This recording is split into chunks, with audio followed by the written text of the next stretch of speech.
कहानी की शुरुआत सन 1989 से होती है, जहां पर हैंक पिम नाम का एक वैज्ञानिक जो कि शील्ड के लिए काम करता है, वो आयरन मैन यानी कि टोनी स्टार्क के पिता हॉवर्ड स्टार्क के पास जाता है, जो उन 3 लोगों में से एक है जिन्होंने शील्ड की स्थापना की थी। हैंक कहता है कि तुम मेरे फॉर्मूले की नकल नहीं बना सकते, ये दुनिया के लिए बहुत खतरनाक है। दरअसल आज से 25 साल पहले हैंक ने एक ऐसा फॉर्मूला बनाया था जिससे इंसान चींटी की तरह छोटा हो सकता है, और हैंक नहीं चाहता कि उसका ये राज, ये फॉर्मूला दुनिया के पास जाए, क्योंकि लोग इसका गलत इस्तेमाल भी कर सकते हैं। इसीलिए वो शील्ड को छोड़ देता है।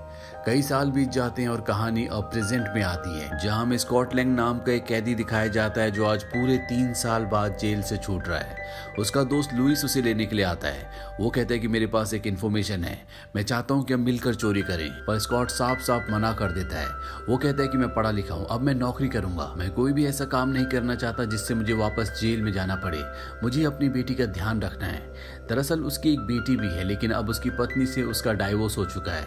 वो अपनी बेटी का ध्यान रखना चाहता है, इसीलिए उसने फैसला कर लिया है कि अब वो कोई भी गलत काम नहीं करेगा। वहीं दूसरी तरफ हमें डॉक्टर हैंक पिम को दिखाया जाता है जो अब बूढ़े हो चुके हैं। वो कई सालों बाद अपनी कंपनी में जाते हैं, उस कंपनी में जिस कंपनी से अब उन्हें निकाला जा चुका है। यहाँ पर वो अपनी बेटी होप से भी मिलते हैं, जो बोर्ड ऑफ मेंबर्स में से एक है। वो डैरेन क्रॉस के साथ मिलकर इस कंपनी को चलाती है। डैरेन क्रॉस कभी डॉक्टर हैंक्स के अंडर काम किया करता था, पर अब वो इस कंपनी का हेड है। वो यहाँ पर सबको बताता है कि डॉक्टर हैंक्स ने एक बहुत बड़ी खोज की थी जिसमें इंसान को चींटी की तरह बनाया जा सकता था, पर इसके बारे में कभी भी दुनिया को नहीं बताया गया। पर अब मैंने वैसा ही एक दूसरा सूट बना लिया है जिसका नाम है येलो जैकेट। इससे पूरी दुनिया की सुरक्षा विभाग प्रणाली पूरी तरह से बदल जाएगी। डॉक्टर हैंक्स डैरेन को समझाने की कोशिश करते हैं कि दुनिया के लिए बहुत खतरनाक हो सकता है, लेकिन डैरेन उनकी कोई बात नहीं सुनता। उसके जाने के बाद डॉक्टर हैंक अपनी बेटी होप से पूछते हैं कि वो किस हद तक कामयाब हो चुका है। होप कहती है कि वो चीजों को छोटा कर सकता है, पर वो जिंदा चीजों को छोटा नहीं कर सकता। आप एंटमैन सूट मुझे दे दीजिए और मैं सब कुछ ठीक कर दूंगी। पर डॉक्टर हैंक साफ साफ मना कर देते हैं। वो कहते हैं कि मैं तुम्हारी जिंदगी को रिस्क में नहीं डाल सकता, इसके लिए मैंने एक इंसान को ढूंढ लिया है। वहीं स्कॉट को दिखाया जाता है जो जॉब करना चाहता है, पर उसके क्रिमिनल रिकॉर्ड की वजह से उसे कोई भी जॉब नहीं देता। इसीलिए वो अपने दोस्त लुइस से कहता है कि तुम्हारे पास जो इन्फॉर्मेशन थी वो मुझे बताओ। उसका दोस्त बताता है कि यहाँ पर एक घर है जहाँ पर एक बूढ़ा आदमी रहता है, जिसके घर के बेसमेंट में एक बहुत बड़ी तिजोरी है। वो 1 हफ्ते के लिए बाहर जा रहा है, और अगर हम उस तिजोरी को खोल दे तो हम माला माल हो सकते हैं। स्कॉट चोरी करने के लिए तैयार हो जाता है। रात को वो उस घर के अंदर दाखिल होता है और बड़ी सफाई से वो उस तिजोरी तक पहुंच जाता है। इस तिजोरी को कोई भी आम चोर नहीं खोल सकता, लेकिन स्कॉट बहुत ही इंटेलिजेंट होता है, वो अपने काम में माहिर है, इसीलिए वो इस तिजोरी को खोल देता है। और जब वो अंदर जाकर देखता है तो वहां पर एक भी पैसा नहीं होता, बस एक अजीब सा सूट पड़ा होता है जो स्कॉट को मोटरसाइकिल सूट लगता है। स्कॉट निराश होकर उसी सूट को लेकर वहां से निकल जाता है, और घर आकर बाथरूम में जब वो उस सूट को पहनता है तो वो देखता है कि उसके हाथ में बटन्स हैं। जैसे वो उस बटन को दबाता है वो चींटी की तरह छोटा हो जाता है। वो बाथटब के अंदर होता है और बाथटब उसे एक बहुत बड़ी दुनिया दिख रही होती है, और तभी उसका दोस्त लुइस आकर बाथटब का पानी चला देता है। स्कॉट को अपनी जान बचाकर वहां से भागना पड़ता है। छोटा बनने के बाद स्कॉट बहुत संघर्ष करता है, और जैसे ही वो बड़े रूप में आता है तो उसे एक आवाज आती है कि टेस्ट ड्राइव बहुत अच्छा रहा, जल्दी मैं तुमसे कांटेक्ट करूंगा। स्कॉट इस सब से डर जाता है और वो सूट रखने के लिए वापस उसी घर में जाता है, और जब वो सूट रखकर बाहर आता है तो पुलिस उसे गिरफ्तार कर लेती है। पुलिस को लगता है कि वो चोरी करने के लिए गया था। स्कॉट जब जेल में होता है तो वहां पर उससे मिलने डॉक्टर हैंक आते हैं। वो कहते हैं मैंने तुम्हें कहा था ना कि जल्दी मैं तुमसे कांटेक्ट करूंगा। वो बताते हैं कि मैंने जानबूझकर तुम्हें अपने घर में चोरी करने दिया, मैं तुम्हारा टेस्ट लेना चाहता था जिसमें तुम पूरी तरह से कामयाब रहे। अब तुम्हारे पास 2 रास्ते हैं, या तो तुम मेरा साथ दो या पूरी जिंदगी यहीं जेल में रहो। इसके बाद वो अपनी सेल में वापस चला जाता है, और तभी वो देखता है कि उसके सामने 2 चींटियां उसी सूट को लेकर आती है जिस सूट को पहनकर वो छोटा हुआ था। ये बहुत ही छोटा सूट होता है, और अगले पल सूट बड़ा हो जाता है, जिसे पहनकर स्कॉट जेल से निकल जाता है। अगले पल उसके सामने काफी सारी चींटियां आती है जिनसे स्कॉट डर जाता है। तभी उसे डॉक्टर हैंक बताते हैं कि ये चींटियां हमारी साथी हैं, यहाँ पर एक उड़ने वाली चींटी आती है जिसके ऊपर बैठकर स्कॉट यहाँ से निकल जाता है। अब वो डॉक्टर हैंक के घर पहुंच जाता है जहाँ उसकी बेटी होप भी होती है। होप को लगता है कि इन्हें स्कॉट की जरूरत नहीं है, ये काम वो खुद कर सकते हैं, पर डॉक्टर हैंक को स्कॉट पर पूरा विश्वास है। वो कहते हैं कि बहुत अरसे से मैं तुम्हारे ऊपर नजर रखे हुए हूँ, जिस तरह से तुमने अपनी आखिरी चोरी की थी उससे मैं बहुत इम्प्रेस हो गया था। वो एक आधुनिक टेक्नोलॉजी का लॉक था जिसे तुमने बड़ी आसानी से खोल दिया। स्कॉट को कुछ समझ नहीं आता, वो पूछता है कि आखिर यहाँ पर हो क्या रहा है। डॉक्टर उसे बताते हैं कि आज से 40 साल पहले मैंने एक सूट बनाया था जिससे इंसान छोटा हो सकता था, लेकिन मैंने दुनिया से उसे छुपा कर रखा था कि उसका गलत इस्तेमाल ना हो सके। उसी दौर में मेरा एक असिस्टेंट था जिसका नाम डेरेन है। डेरेन को जब मेरे इस काम के बारे में पता चला तो उसे धुन सवार हो गई कि वो मेरे सूट की नकल बना सके, और मैंने उसकी कभी मदद नहीं की और ना ही कभी ये एक्सेप्ट किया कि मेरे पास इस तरह का कोई भी सूट है, और अब उसने इस सूट की नकल बना ली है। वो बहुत करीब है और मैं चाहता हूँ कि तुम उस सूट को वहां से चुरा कर ले आओ, साथ ही सारा डेटा भी नष्ट कर दो। अगर हमने ऐसा नहीं किया तो डेरेन पूरी दुनिया में तबाही मचा देगा। स्कॉट डॉक्टर हैंक की बात मान जाता है क्योंकि वो अच्छा काम करके अपनी बेटी की नजरों में हीरो बनना चाहता है। इसके बाद स्कॉट की ट्रेनिंग शुरू हो जाती है। उसे सिखाया जाता है कि किस तरह से छोटे से बड़ा और बड़े से छोटा हुआ जाता है।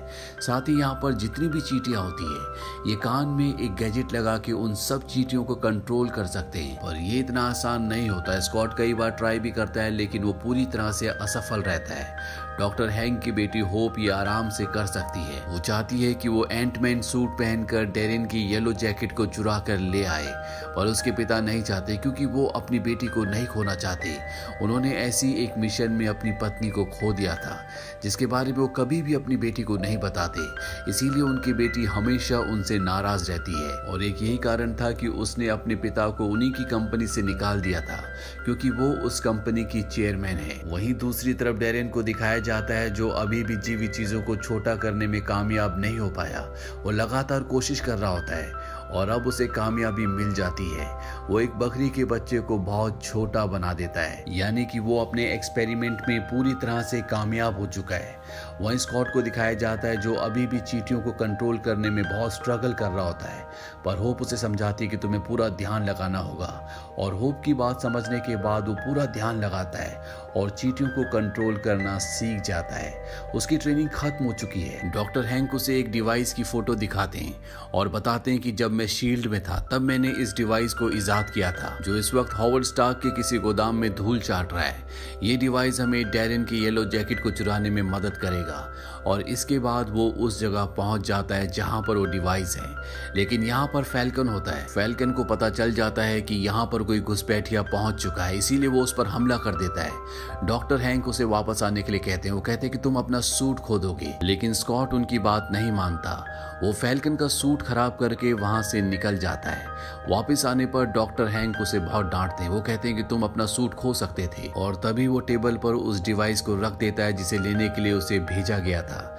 ये देखकर डॉक्टर हैंक और उनकी बेटी होप बहुत इम्प्रेस हो जाती है। इसके बाद स्कॉट अपने उन दोस्तों को भी बुलाता है जिनके साथ पहले वो चोरी किया करता था, और वो भी अब इस प्लान का हिस्सा है।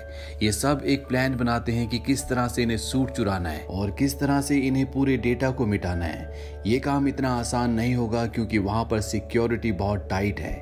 स्कॉट वहां पर एंटमैन बन के अपनी एंट फौज के साथ उस बिल्डिंग के अंदर घुस जाता है। वहीं होप को दिखाया जाता है जो उस डिवाइस को जो स्कॉट फैल्कन को चकमा देकर लाया था उसे मेन सर्वर के साथ जोड़ देती है, जिससे अब यहाँ के सिस्टम का कंट्रोल इनके पास भी है। दूसरी तरफ एंटमैन यानी कि स्कॉट को दिखाया जाता है जो यहाँ पर सर्वर के बहुत बड़े हिस्से को पूरी तरह से बर्बाद कर देता है, जिसके अंदर उस सूट का जिसका नाम येलो जैकेट है, साथ ही उस लिक्विड का जो येलो जैकेट को यानी कि किसी भी इंसान को बड़े से छोटा करने के लिए बहुत जरूरी होता है, उसका पूरा डेटा है जो अब नष्ट हो चुका है। स्कॉट यहाँ पर बहुत जगह बॉम्ब्स भी लगा देता है और अब वो उस सूट को हासिल करने के लिए जाता है जो डेरेन के सामने है। उसी कमरे में डॉक्टर हैंक और उनकी बेटी होप भी होती है, और अब स्कॉट ऊपर से पतली सी ट्यूब से उस येलो जैकेट को लेने के लिए कूदता है, पर जैसे वो उस तक पहुंचता है डेरेन उसको वहां से हटा देता है, और अब एंटमैन यानी कि स्कॉट उसकी कैद में है। डेरेन डॉक्टर हैंक को कहता है कि मुझे हमेशा से सूट की तलाश थी, मैं चाहता था कि मैं इसको पहनूं, पर तुमने इसे एक चोर को पहनाया। दरअसल स्कॉट ने 3 साल पहले जो चोरी की थी वो एक ऐसी कंपनी में की थी जो लोगों का पैसा खा रही थी। उसने उनके सिस्टम को हैक करके सबके पैसे लौटा दिए थे, जो कि कहीं ना कहीं एक अच्छाई का काम था। साथ ही स्कॉट जिस तरह से अपनी बेटी को पाना चाहता है, उसकी नजरों में हीरो बनना चाहता है, डॉक्टर हैंक भी अपनी बेटी को वापस पाना चाहते हैं, उसका विश्वास जीतना चाहते हैं। डॉक्टर हैंक डेरेन को समझाते हैं कि इस सूट को और इस पार्टिकल को जिससे सूट चलता है तुम हाइड्रा को मत बेचो। दरअसल यहाँ पर हाइड्रा के एजेंट्स भी आ गए होते हैं जिन्हें डेरेन ये सूट दुगनी कीमत पर बेच रहा होता है, पर सूट बेचने से पहले वो डॉक्टर हैंक को मारना चाहता है, इसीलिए वो उन पर गन तान देता है। पर होप अपने पिता को बचाने के लिए डेरेन के ऊपर गन तान देती है और उसे कहती है कि अपनी गन नीचे करो। पर इससे पहले कि इनमें से कोई भी गोली चलाता, स्कॉट वहां पर शीशे को ब्लास्ट करके बाहर आ जाता है और सब पर हमला कर देता है। उसके पास एंटमैन सूट है, इसीलिए कोई भी उसके सामने टिक नहीं पाता।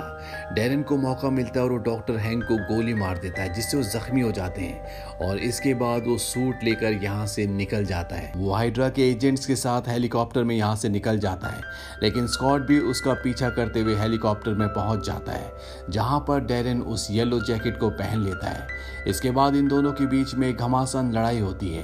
डेरेन के येलो जैकेट में बहुत ही आधुनिक और खतरनाक हथियार होते हैं, जिनसे स्कॉट तो बच जाता है, लेकिन उसके अपने ही आदमी जो कि हाइड्रा की टीम होती है वो सब के सब मर जाते हैं। वहीं बिल्डिंग के अंदर डॉक्टर हैंक और उनकी बेटी फंसी हुई है, उन्हें पता है कि यहाँ पर ब्लास्ट होने वाला है।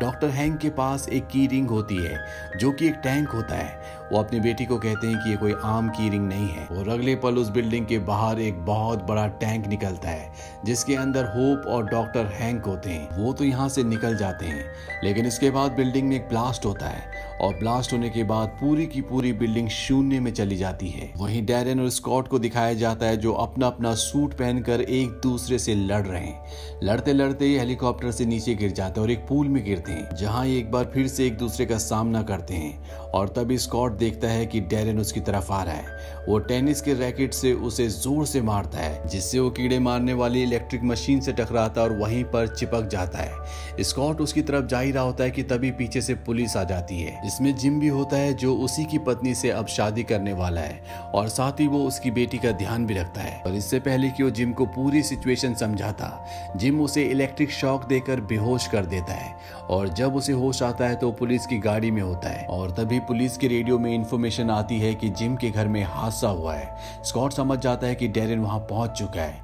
क्योंकि डेरेन को पता है कि उसकी बेटी जिम के घर पर रहती है। स्कॉट भी अपना हेलमेट पहनकर छोटे रूप में एक बार फिर से उस कमरे में पहुंच जाता है जहां पर उसकी बेटी और डेरेन है। यहाँ पर डेरेन और उसके बीच में एक बहुत ही घमासान मुकाबला होता है और तभी जिम भी अंदर आ जाता है और जब वो डेरेन को देखता है तो पूरी तरह से डर जाता है। उसे समझ में आ जाता है कि स्कॉट जो भी कर रहा था सबकी भलाई के लिए कर रहा था और अब डेरेन के आगे जिम और स्कॉट की बेटी होती है। वो स्कॉट की बेटी को मारना चाहता है, पर इससे पहले कि वो ऐसा करता, स्कॉट बहुत छोटे रूप में मॉलिक्यूल से होता हुआ उसके सूट के अंदर चला जाता है और उसके सूट को पूरी तरह से तबाह कर देता है, जिस वजह से उसके सूट में चिंगारियां निकलना शुरू हो जाती है और वो छोटा होकर गायब हो जाता है। साथ ही स्कॉट भी उसके साथ गायब हो गया है। दरअसल ये सबएटॉमिक हो गए, यानी कि ये क्वांटम दायरे में चले गए। ये एक ऐसा दायरा, एक ऐसी दुनिया होती है जहाँ पर समय और अंतराल के बारे में इंसान को कुछ भी पता नहीं चलता, वो हमेशा के लिए खो जाता है। यहाँ पर स्कॉट को अपनी बेटी की आवाज भी आ रही होती है और तभी उसे डॉक्टर हैंक की वो बात याद आती है। जब वो रेगुलेटर को छेड़ रहा था तो उन्होंने कहा था कि इसे कभी मत छेड़ना, नहीं तो तुम सबएटॉमिक यानी कि क्वांटम दायरे में चले जाओगे। और अब स्कॉट उसी रेगुलेटर में जिसे छेड़ने के लिए डॉक्टर हैंक ने उसे मना किया था, उसमें वो डिस्क लगाता है जिससे चीजें छोटी और बड़ी हो जाती है और उसे लगाने के बाद वो अपने हाथ का बटन दबाता है, जिससे चीजें रिवर्स हो जाती है और वो असली दुनिया में आ जाता है और इस तरह से उसकी जान बच जाती है। और स्कॉट जो हमेशा से अपनी बेटी की नजरों में एक हीरो बनना चाहता था, अब वो अपनी बेटी के लिए एक हीरो है। इसके बाद दिखाया जाता है कि डॉक्टर हैंक ये देखकर हैरान होते हैं कि स्कॉट क्वांटम दायरे से बाहर आ गया। दरअसल उनकी पत्नी भी एक मिशन के दौरान क्वांटम दायरे में चली गई थी, जिसके बाद वो कभी भी बाहर नहीं आई। और अब डॉक्टर हैंक को लगता है कि जब स्कॉट बाहर आ सकता है तो हो सकता है कि उनकी पत्नी भी बाहर आ जाए। मिड क्रेडिट सीन में हमें दिखाया जाता है कि डॉक्टर हैंक अपनी बेटी होप को एक खास सूट देते हैं जिसका नाम होता है west prototype suit. Post credit scene में हमें कैप्टन अमेरिका विंटर सोल्जर के आगे की कहानी दिखाई जाती है, जहां पर कैप्टन अमेरिका फैल्कन के साथ अपने दोस्त बकी को ढूंढने के लिए गए थे। अब बकी उन्हें मिल चुका है। ये टोनी स्टार्क यानी कि आयरन मैन से कांटेक्ट करने की कोशिश भी करते हैं, लेकिन उससे किसी भी तरह का कोई भी कांटेक्ट नहीं हो पाता। विल्सन यानी कि फैल्कन कहता है कि मैं किसी को जानता हूं जो हमारी मदद कर सकता है। इसी के साथ ही फिल्म यहीं पर खत्म हो जाती है। एंटमैन 2015 में रिलीज हुई थी। IMDb पर इसकी रेटिंग है 7.3। उम्मीद करते हैं कि ये कहानी आपको पसंद आई होगी।